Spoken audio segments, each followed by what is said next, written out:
మన మీటింగ్ అనేది ఈళ్ళు అనేది లేదు. ఎంత పెద్దోళ్ళని పిలుచుకుంటుందో, సూర్యుడిని, చంద్రుడిని, పర్వతాలు లాంటి వాళ్ళు మన మీటింగ్కి వస్తుందరు కాక ఎంత పెద్దవారు. ఇవన్నీ కూడా ఈ సంవత్సరంలో మనకి వచ్చింది, ఈ అధ్యాయం వచ్చింది. చాలా సంతోషం. ఇది చదివినప్పుడు దీని గురించి ధ్యానం చేసినప్పుడు అనిపించింది, అమ్మా దేవా చిన్న మెట్టకి అంత ఇచ్చావయ్యా, అల్పుడైనా నాకు ఎంత బాబు, చిన్ని ప్రజలైనా అక్కడ ఉన్న వాళ్ళకి వాళ్ళ కోసం మీరు ఇన్ని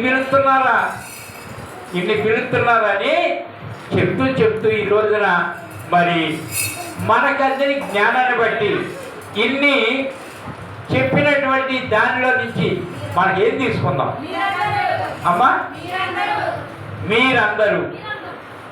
ఇంకా నేను అనుకున్నా ఈరోజు ఆత్మ బాగా పనిచేస్తుంది మనవాడి మీద. అందరూ ఎవరికి వాళ్ళే ఉర్రూతులుగిస్తారని నేను అనుకున్నాను. మరి చెప్పండి ఏమన్నారు? సైన్యములారా. ఇక్కడ చెప్తుంది మన వచనం, ఆయన దూతలారా మీరందరూ ఆయనను స్తుతించుడి. ఆయన సైన్యములారా మీరందరూ ఆయన్ను స్తుతించుడి. ఈ మాటల్లో నుంచి ఏం తీసుకుందాం? మీరందరూ.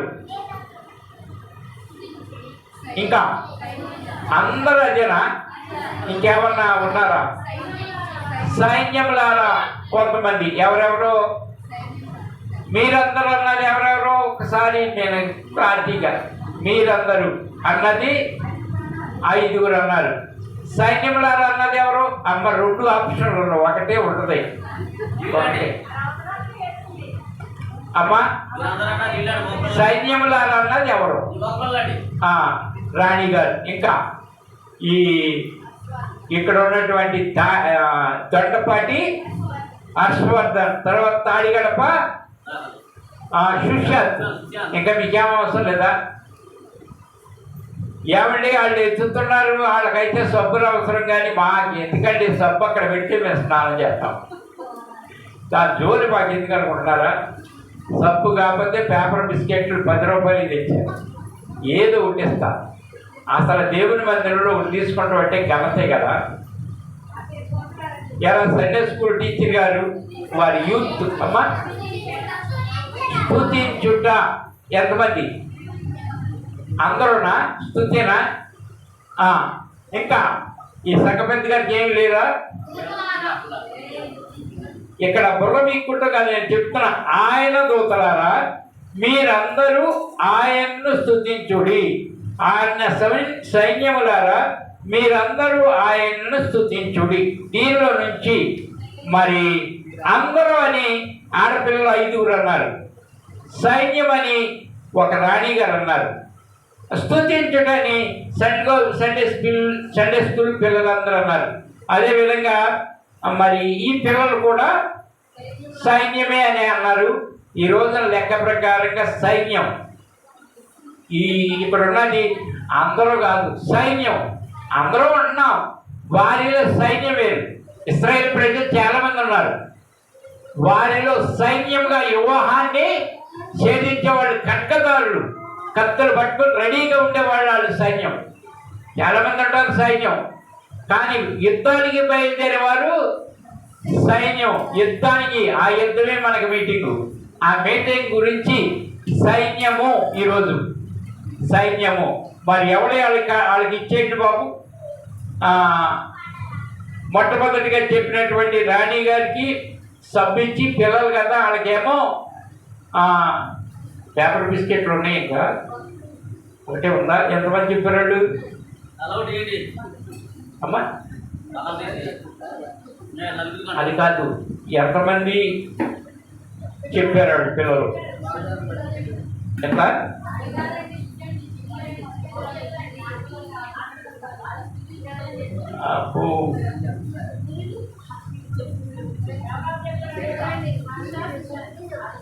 సుశాంత్, హర్ష, వాళ్ళిద్దరికి పేపర్ బిస్కెట్లు ఇవ్వు. తర్వాత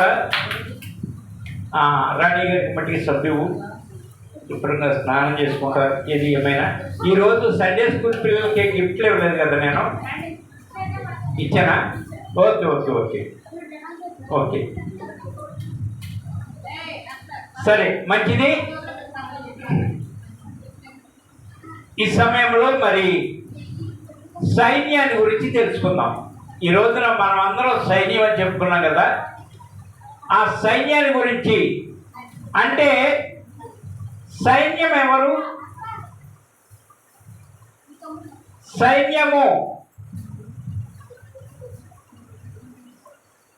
సైన్యం ఎవరి చేతిలో ఉంటుంది? అదేవిధంగా సైన్యానికి ముందు నడిచేది ఎవరు? అమ్మా, దైవజనుడని.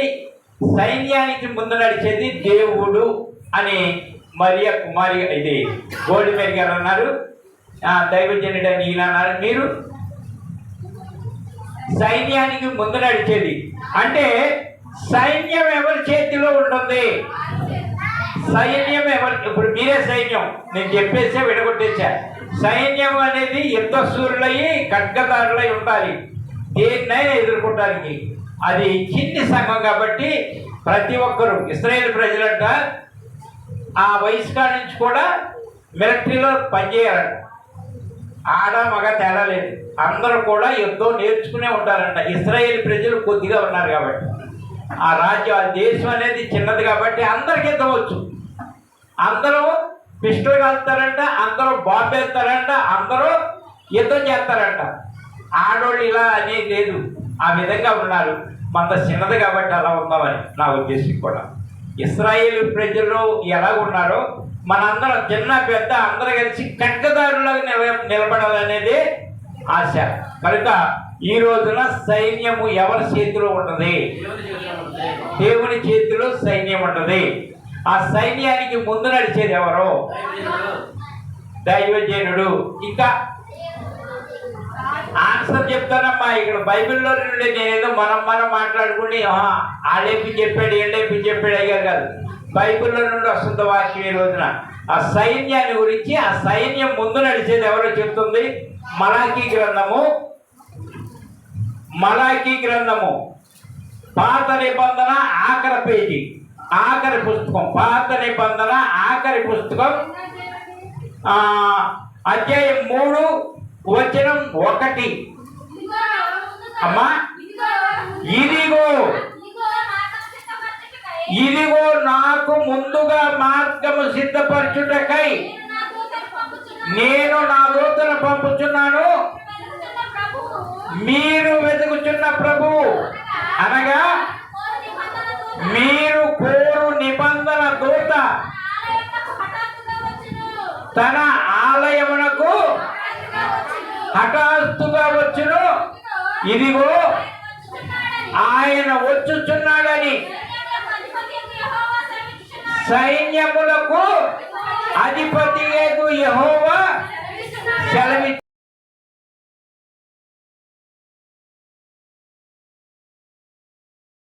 నిబంధన, కొత్త నిబంధన దూత ఎవరు?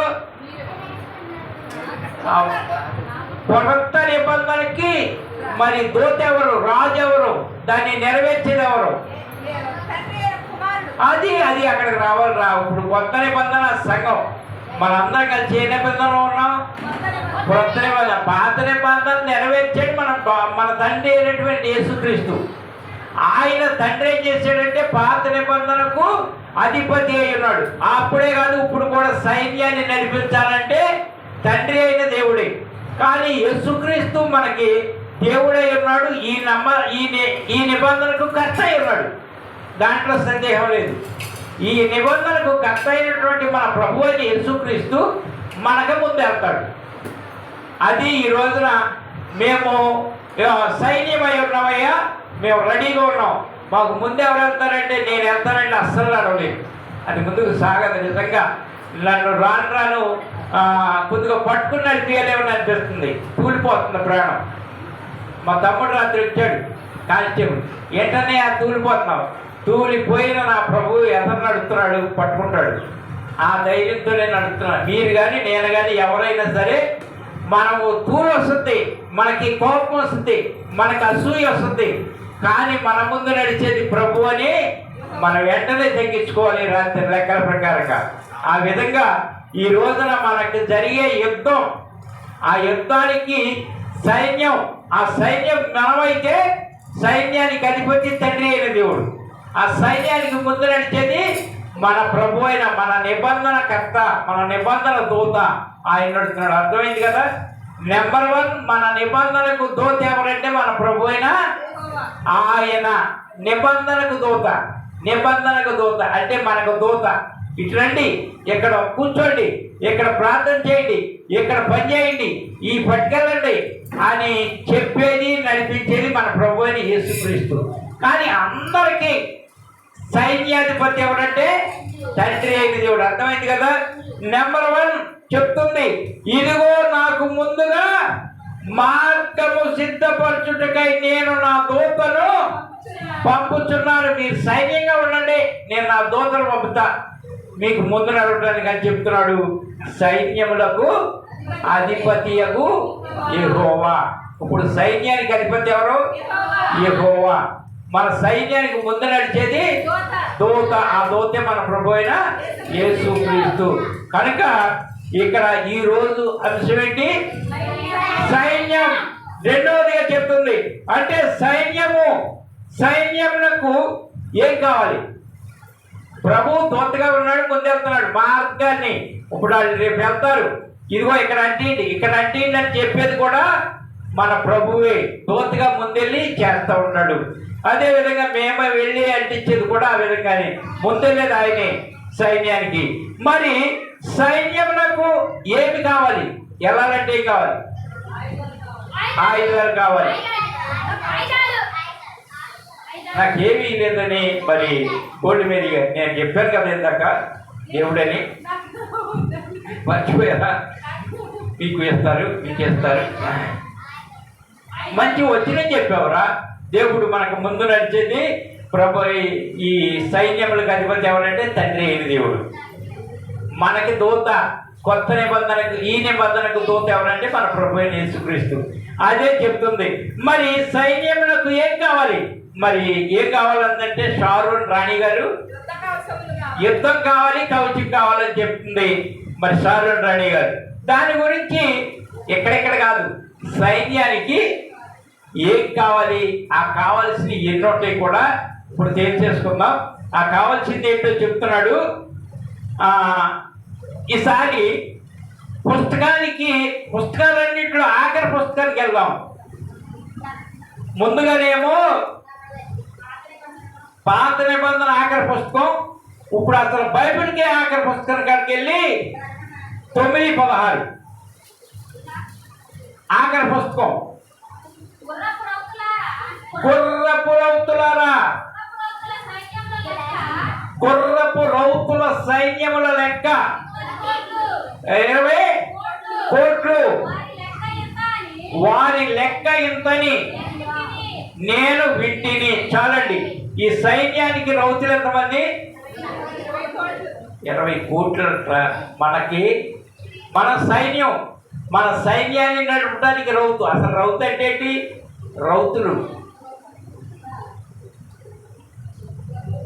రౌతులు ఒకసాట ఇశ్రాయేల్ ప్రజలకు రథాలు రౌతులు కూడా మీరేనా ప్రభువా? అగ్ని రథం మీద ఆయన ఎక్కించుకుని వెళ్ళిపోతుంటే కింద ఉన్న ఎలీషా గారు అన్నాడు, అయ్యా నేను నన్ను ఒంటరిగా చేసి నా గురువు గారిని తీసుకుపోతున్నా బాబు, నువ్వే వచ్చేసావు అగ్ని గుర్రాలు వేసుకుని, అగ్ని రథాలు వేసుకుని.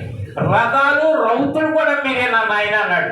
అంటే నడిపించేవాడు రౌతు అంటే మనం సైన్యంగా ఉన్నాం కానీ మనం నడుపుకునే పని లేదు, నడపడానికి రౌతులు వస్తారు. ఎంతమంది?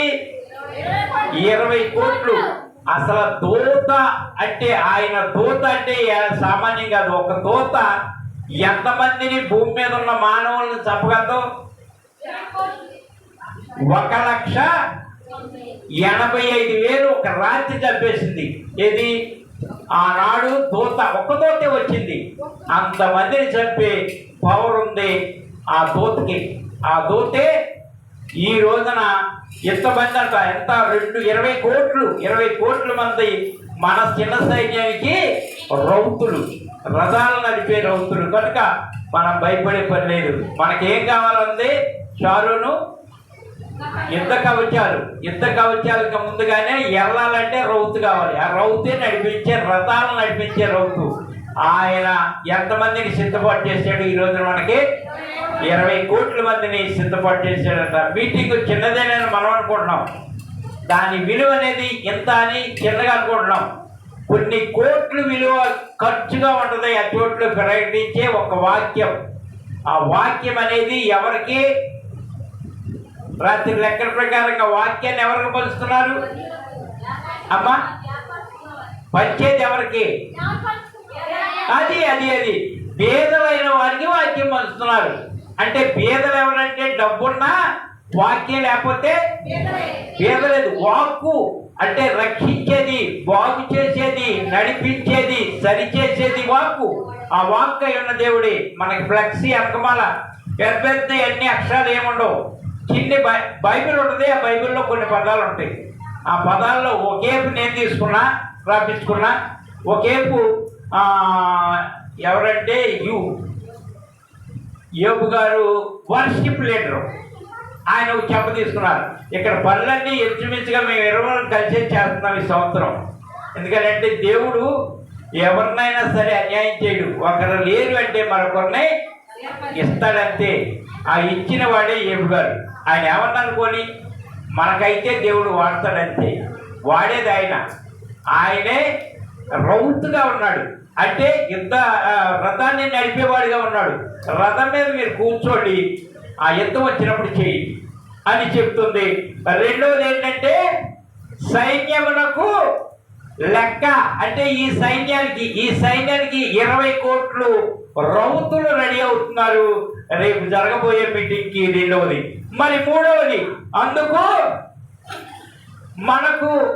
మనకు చెప్పే మాట కూడా ఇవన్నీ చేస్తాను కానీ మీకు మాట చెప్తాను అంటున్నాడు. ఏం చెప్తున్నాడు? మనకు కూడా ఒకటి చెప్తాడంటరా. అందుకు మనకు కూడా ఒకటి చెప్తున్నాడంట.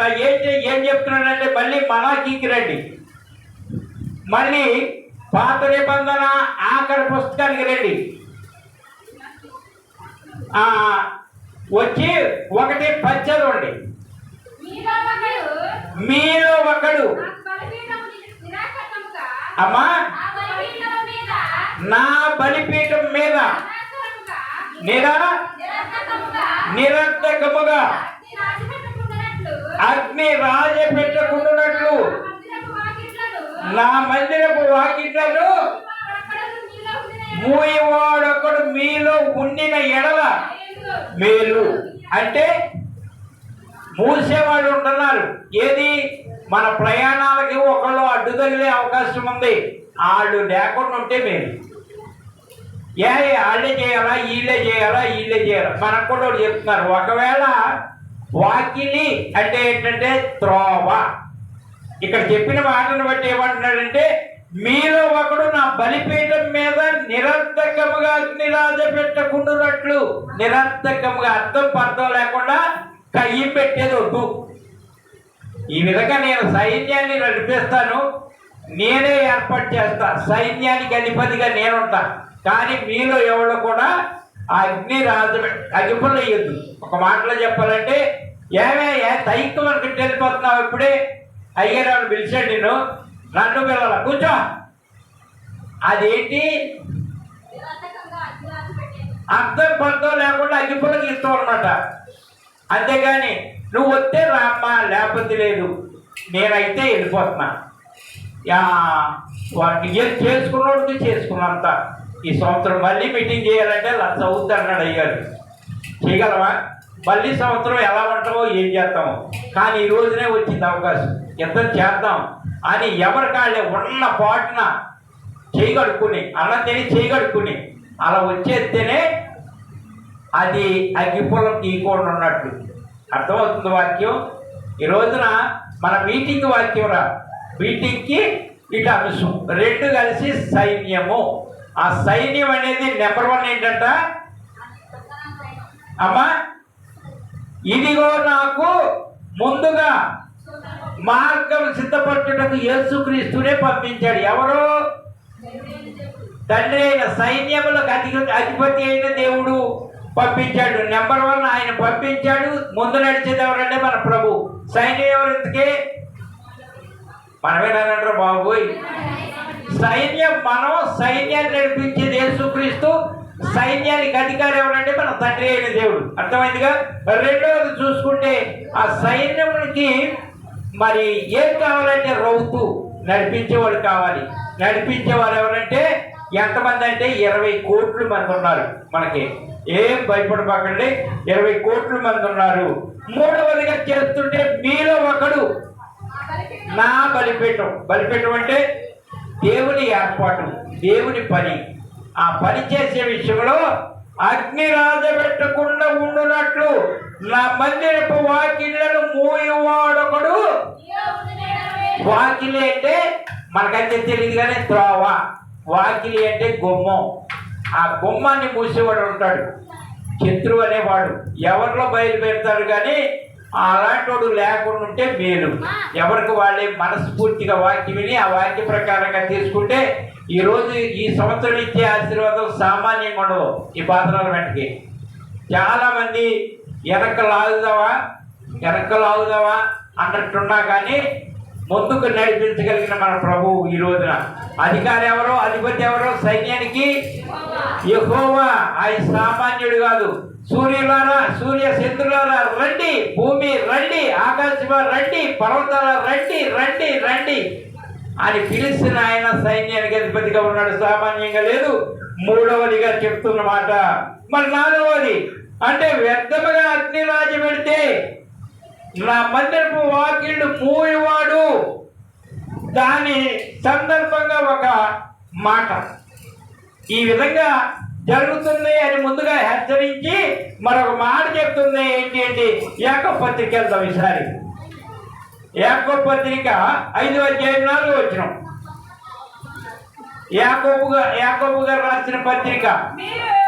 మీరు నీతిమంతులైన వారికి అమ్మా ఏం చెప్తారంట? 5:4 ఇదిగో మీ చేలు కోసిన పనివారికి మీరు మోసముగా బిగపట్టిన కూలి మొరపెట్టుచున్నది. మీ కోతవారి కేకలు సైన్యములకు అధిపతియగు ప్రభువు యొక్క చెవులో చొచ్చి ఉన్నది. దీనికి అర్థం ఏమని చెప్తారో ఇప్పుడు కొన్ని నేను చెప్పాను కదా. ఇప్పుడు చెప్పే 5వ మాటలు ఉన్నాయినా 1, 2, 3, 4వ మాటలో చెప్తుంది మాట. ఏమనంటే నేను చదువుతాను జాగ్రత్తగా. ఇదిగో మీ చేలు కోసిన వారికి ఇయ్యక మీరు మోసముగా బిగబట్టిన కూలి మొరపెట్టుచున్నది. మీ కోతవాని కేకలు సైన్యమునకు అధిపతియగు ప్రభు యొక్క చెవులో చొచ్చి ఉన్నది. ఏంటి ఒక్కసారి ఏమన్నా చెప్పగలరా? ఏం అర్థం కాలేదు అంటున్నారా? కానీ ఇక్కడ చెప్తుంది ఇదిగో మీ చేలు కోసిన పనివానికి ఇయ్యక. మీ చేలు కోసేది ఎవరు అసలు? ఇంతకి అక్కడ చెప్పండి. పోని అక్కడికి చేను కోసేది ఎవడో?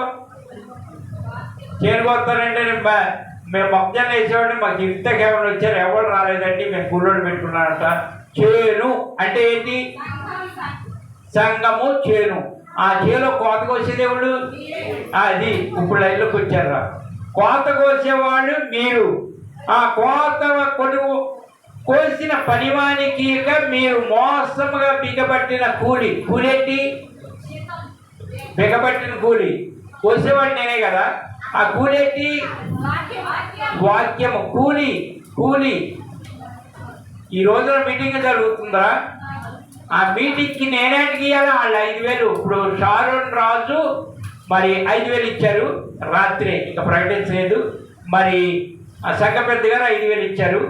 అదేవిధంగా గోల్డ్ మేరీ గారు సరిపోని బియ్యం ఇస్తానన్నారు.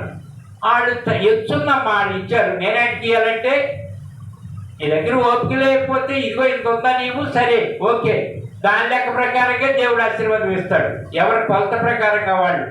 నేను ముసలోడిని అయ్యాను, మీరు మీటింగ్ చేసుకుంటారో చేసుకోరో నాకు ఎందుకని నేను మెదలకుండా ఉంటే దేవుడు ఊరుకుంటాడా?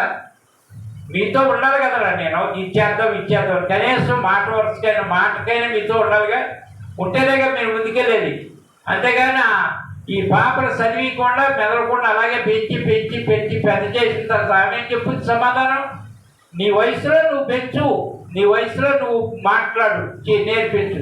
అప్పుడు పెద్ద అయిన తర్వాత వాళ్ళు ప్రయోజకులు అవుతారు. అదేవిధంగా సంఘంలో కూడా మరి ఆ పిల్లల్ని ఈ పిల్లల్ని బతిమలాడుకుంటూ నేను ఉన్నాను కనుక కోతవాడిని కూలివాడిని, ఆ కూలివాడి విషయంలో మీరు బిగపట్టకూడదు అని చెప్తుంది వాక్యం. అంటే ఇచ్చే విషయంలో ఆ మీటింగ్లో నేనేమి ఇవ్వలేదు, అవ్వలేదు. ఆ మీటింగ్లో కొంత ఇచ్చాను, అవ్వలేదు. ఆ మీటింగు ఒక యవ్వన బిడ్డ అన్నాడు. ఖచ్చితంగా నేను బలిపెట్టి కాడ నుంచి చెప్తున్నా, మనం ఇచ్చిన కానుకను, మీటింగ్కి ఇచ్చిన కానుకను నేను వింటే తల తీసేసినట్టుందన్నాడు. అంతే పౌరుషం కలిగిన బిడ్డ. ఆయన దగ్గర లేదు, లేకపోతే ఇంకెంత చేసినాం. తల తీసేసినట్టుంది. ఏంటి ఆ కానుక? మనమేంటి, మన పరిస్థితి ఏంటి, మనమేంటి, ఎందుకు ఇచ్చాం అలాగా? ఇంత అని చెప్తే తల తీసేసినట్టుంది అని ఒక యవ్వన బిడ్డను నా కళ్ళ నీళ్ళని. అయ్యో, దేవుని పేరుతో రగటం అంటే అది లేదు. లేకపోయినా సరే మనకు వచ్చింది పని. పద్దాక నేను ఎప్పుడన్నా అడిగానా? కానుకల విషయంలో కానీ ఇది నాకు ఇల్లు, అది నాకు ఇల్లు అని ఏమన్నా అడిగానా? మన పండగ విషయంలో మన వంతు మనం ఎంతోమంది నిలబడుతున్నారు మన పక్షాన, ఇవ్వట్లేదా? ఎంతోమంది ఇచ్చి ఇక్కడ మీటింగ్కి నిలబడటం మన వంతు మనం ఓపిక లేకుండా ఎగరొద్దు, అప్పులు కట్టడం చేసి మునిగిపోయామనొద్దు. కానీ ఉన్న దానిలో చేయటం అనేది మన ధర్మం. అది ఎవరి పేరిటంటే కూలి వాళ్ళ పేరిట.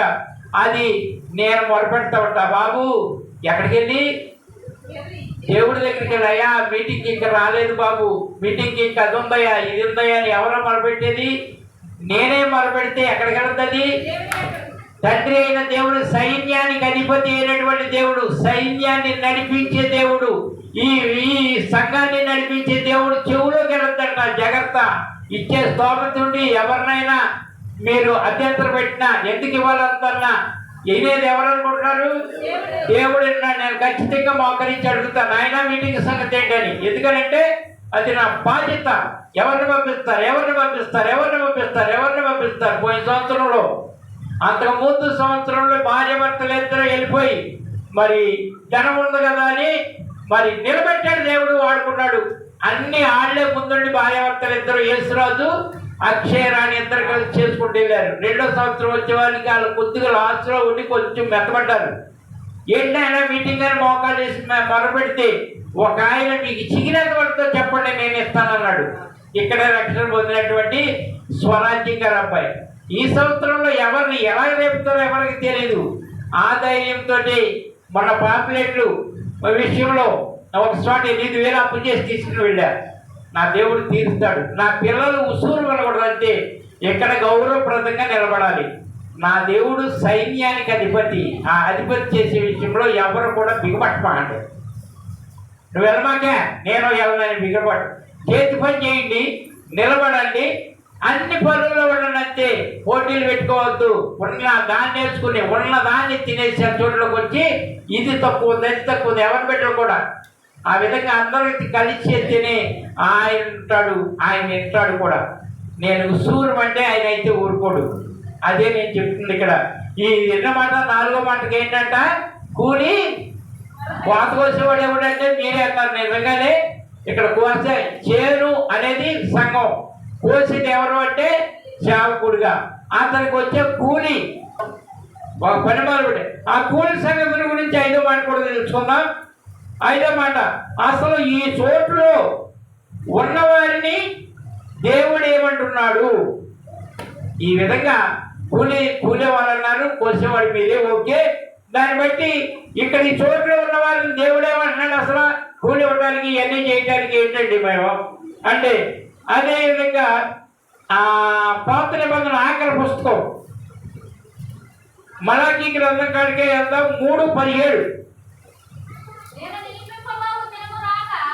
నేను నీవింపబోవు దినము రాగా వారు నా వారై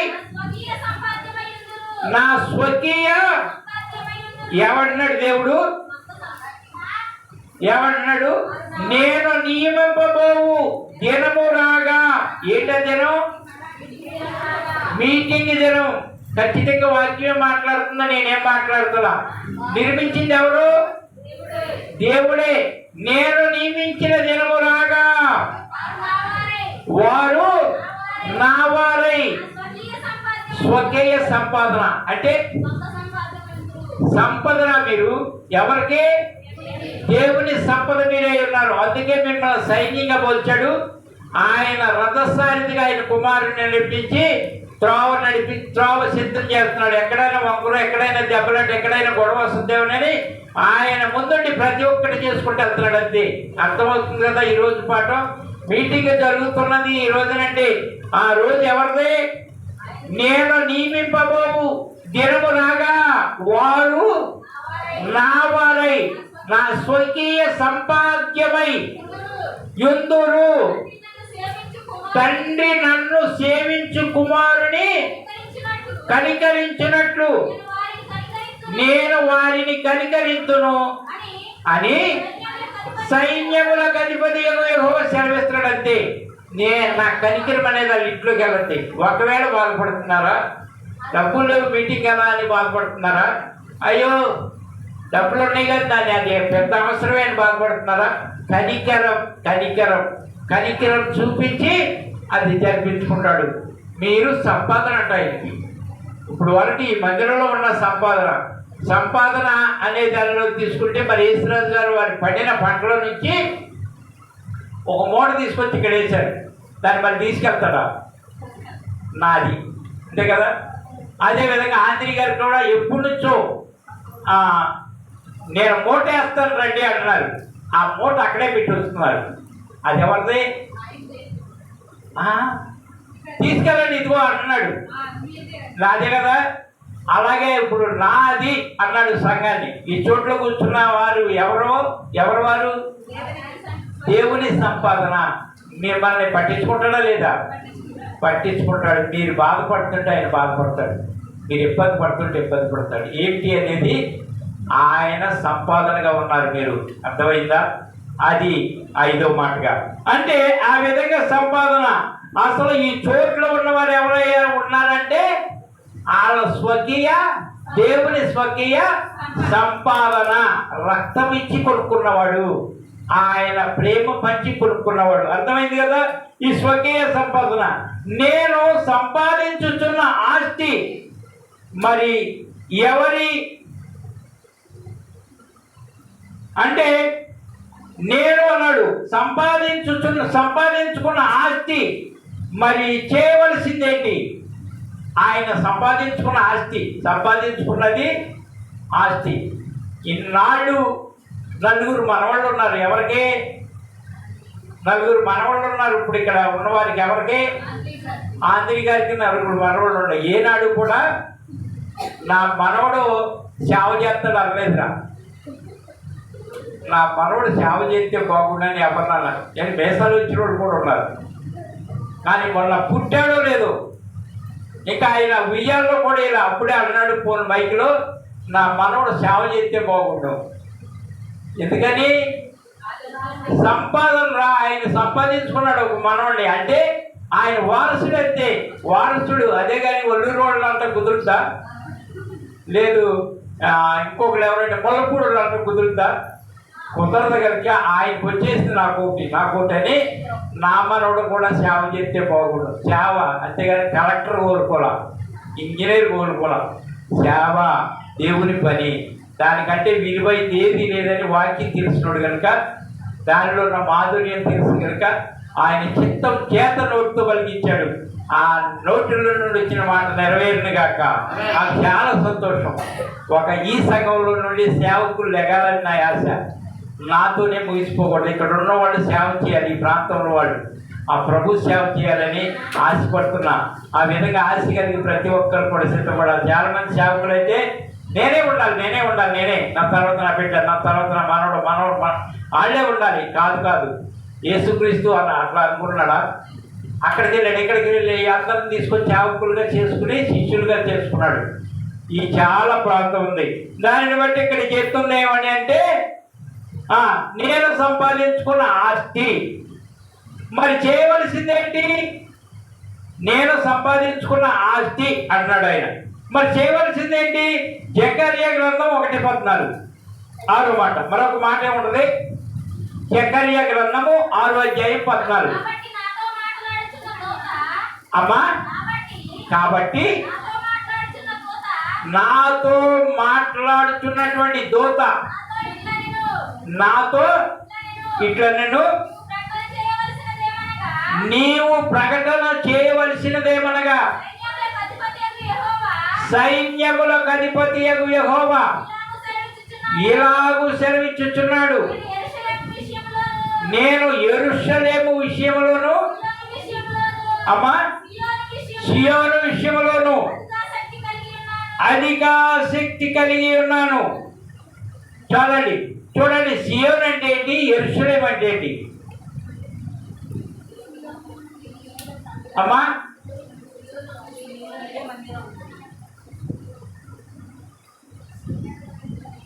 అమ్మా ఇక్కడ చెప్తుంది, కాబట్టి నాతో మాట్లాడుచున్న దూత అంటే ఇప్పుడు మనకు దూత ఎవరు? అప్పుడు ఇందాక దూత మనకి సైన్యానికి త్రోవ చూపించే దూత, తండ్రి ఏర్పాటు చేసినటువంటి కుమారుడు. ఇక్కడ చెప్తుంది మనతో మాట్లాడుతున్న బైబిలు ఒక మాట, మనతో మాట్లాడుతున్నటువంటి దూత ఏమని చెప్తుంది అంటే దూత నాతో ఇట్లనను, నీవు ప్రకటన చేయవలసినది ఏదనగా. ఏం ప్రకటన చేయాలి? మీటింగులో ప్రకటన చేయవలసింది ఏదనగా నేను యెరూషలేము విషయంలోను సియోను విషయంలోను అధిక శక్తి. సియోను అంటే ఏంటి? యెరూషలేము అంటే సియోను దీనికైతే ప్రైజ్ చెప్తా. చెప్పండి, సియోను దేవుని మందిరం. ఓకే, నీకు ప్రైజ్. ఓకే, ఇంకా దేవుని మందిరమే సియోను. మరి యెరూషలేము అంటే ఇక్కడ ఇంకోటి ఏంటంటే దానిపైన సైన్యములు. ఇక్కడ చెప్తుంది నాతో మాట్లాడని నువ్వు ప్రకటన చేయవలసిందే కనుక సైన్యములకు అధిపతి యెహోవా ఎలాగూ సెలవిచ్చుచున్నాడు, నేను యెరూషలేము విషయంలో. యెరూషలేము అంటే ఏంటి? యెరూషలేమా యెరూషలేమా యెహోవా సుందరపురమా. యెరూషలేము అనే మందిరం, యెరూషలేము అనే మందిరం ఇప్పుడు మన చేతుల్లో లేదు. ఇప్పుడు ఎక్కడుందంటే మసీదుగా ఉందని, ఓమర్ మసీదుగా. ఇప్పుడు స్టీవెన్సన్ గారు వెళ్ళి ఆ మందిరం కాడికి వెళ్ళి యెరూషలేము అంటే కథ అని అక్కడ ఉన్నటువంటి నవాబులు చెప్పేస్తారని ఒక డాబా మీదకి వెళ్ళి బాగా ఎడంగా ఉండి దాన్ని చూపించుకుంటారు. యెరూషలేమా యెరూషలేమా యెహోవా సుందరపురమా యెహోవా సుందరపురమా నిన్ను ప్రేమించుచు వర్ధిల్లెదం నీ క్షేమము కొరకు ప్రార్థించెదం. నిన్ను ప్రేమించుచు వర్ధిల్లెదం నీ క్షేమము కొరకు ప్రార్థించెదం. ఇప్పుడు ప్రార్థన ఎక్కడి నుండి చేస్తున్నాం మనం? మందిరంలో ఉండి ఆవిడ భాస్కర్ రావు గారి చేను ఇప్పుడు ఎక్కడున్నది? ఎక్కడుండి ప్రార్థన చేస్తున్నాం. ఎందుకని? దాని క్షేమం కావాలి, ఆ చోటు బాగుండాలి, ఆ చోట్లో ఒక ప్రభావం రావాలి, ఆ చోట్లో మీరు దిగాలి. అంతేనా?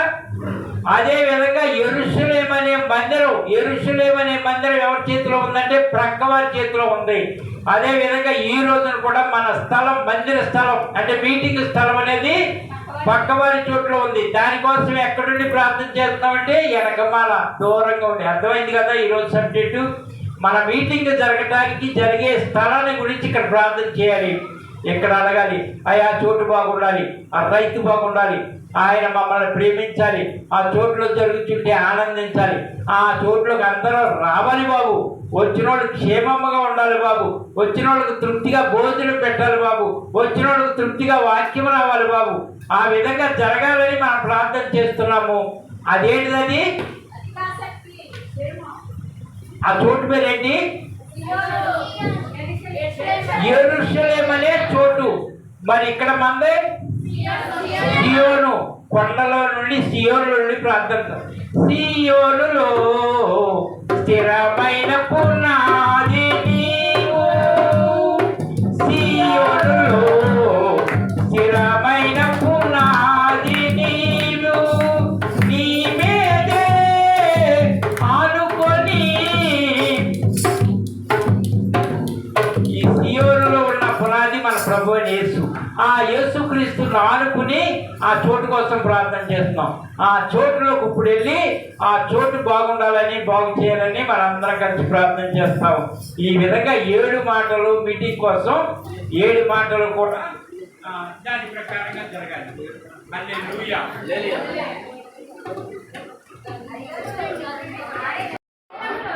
నా మందిరంలో ఆహారం ఉండునట్లు 10వ భాగమంతయు నా మందిరం నిధిలోనికి తీసుకొని. ఇప్పుడు ఏంటంటే ఇక్కడ చెప్తున్నటువంటి మాట, ఏంటంటే మలాకి 3:10 చెప్తుంది, పట్టజాలనంత అదే అసలే మర్చిపోయానా. అందుకే నా మందిరంలో ఆహారం ఉండినట్లు 10వ భాగమంతయు మీరు నా మందిరపు నిధిలోనికి తీసుకురండి. ఇది మీరు చేసి మీరు నన్ను శోధించిన ఎడల నేను ఆకాశపు వాక్యాలను విప్పి పట్టజాలంత విస్తారముగా దీవెనలు కుమ్మరించేదనని సైన్యములకు అధిపతియగు యెహోవా సెలవిచ్చుచున్నాడు. అర్థమైందా? ఏం చేయాలంట? ఎప్పుడు కూడా నేను దశమ భాగాన్ని గురించి ఇచ్చే కానుకల గురించి చెప్పలేదు, కానీ ఇప్పుడు అది మీకు ఇస్తే మీకు పట్టజాలంత కుమ్మరించాలని, దానికి ఎంత ఇది ఉంది కనుక అది చెప్పాల్సి ఉంటుంది. మీరందరూ కూడా ధనం అనేది ఆ చోట్లో ఉండాలి. ఆహారం మందిరంలో, ఇక్కడ మందిరంలోకి వస్తేనే అక్కడ మీటింగ్. అవునా?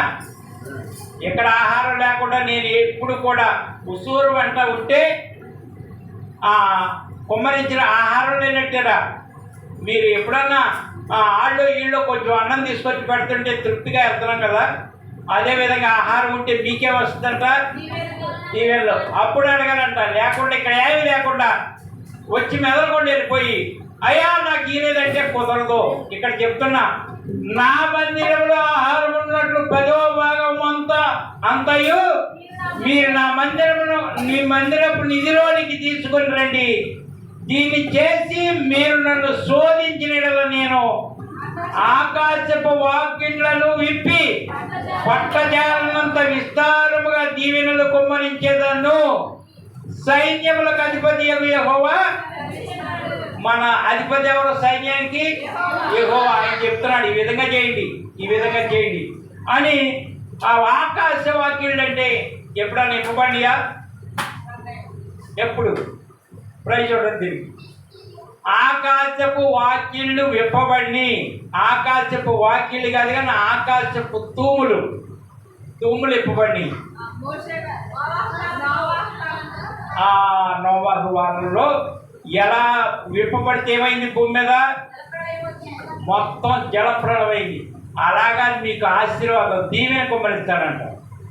అంటే నీ దీవెన చూసి అనేకులు ఆశ్చర్యపడిపోతారని చెప్పు. ఏంటి వీళ్ళ పరిస్థితి ఏంటి? సంఘం ఈ చిన్న సంఘానికి ఇంతేంటి ఈ సంవత్సరం మరొక మలుపు తిరగనై ఉన్నది. మరొక మలుపు. ఆ విధంగా ఈ చోటుకు ప్రత్యేకమైనటువంటి ఘనత, ప్రత్యేకమైనటువంటి పేరు, ప్రత్యేకముగా ఈ చోట్ల ఉన్నటువంటి వారికి పెద్దలు చిన్నల మొత్తానికి గౌరవప్రదముగా ఒక అడుగు పైకెత్తి ఆయన తల మన తల పైకెత్తి సైన్యానిగా వాడుకుందురుగాక. సైన్యానికి ముందు నడిచేది కుమారుడైతే సైన్యానికి అధిపతి యెహోవా. ఆ విధంగా మన చిన్ని సంఘానికి ఆయన పెద్ద దేవుడుగా, ఆయన పెద్ద కుమారుడుగా చేయడుగాక. అర్థమైంది. అసలు ఆశీర్వాదం పోయిందని కేకలేసేసారు ఇటు శాంతిరాణి గారు, అటు చాలా ఏదండి ఆశీర్వాదం. ఆఖరికి తీసుకొచ్చి అక్కడ ఆపారు. 6 కాడ ఆపుతారా, 7 సంపూర్ణత కదని. ఆ విధంగా అడిగితే నాకు సంతోషం తెలుసా. వీళ్ళు ఏంటి అడిగారని నేను బాధపడను. ఆ విధంగా వాకింగ్ కోసం మీరు హెచ్చరించాలి. ఏంటి అయ్యా నీకు చెప్పారేంటి అని అడగాలి. ఆ చెప్పిన దాని గురించి అర్థం కూడా అడగాలి. ఆ విధంగా అడిగితేనే బైబిల్ నేర్చుకున్నట్టు. లేకపోతే నేను ఏదో సోది చెప్పి వెళ్ళిపోతే మీరు ఏదో ఆ సోది పట్టుకుని ఎక్కడెక్కడ దిగుతున్నారు. ఎలా ఉండాలంటే బైబిల్ మీ హృదయంలో ఉండాలి. ఆ బైబిల్ చెప్పే మాట ఈ రోజున చెప్పారు అంటే దానికి అర్థం ఉండాలంటే అర్థం లేకుండా ఏది రాదు, రాకూడదు. నా ప్రభు అట్టగా చెయ్యడు. కనుక పెట్టే ఆయన అయినప్పుడు మనం ఎక్కడున్నా పెట్టగలరు. మనోడు బంతిలో కూర్చున్నావు ఏదో మూలన, అసలు పెట్టోడు మనోడైతే 100 మందిని తప్పించుకొచ్చి ఆ 100వ మనిషికి వేస్తాడు 3 మనిషి.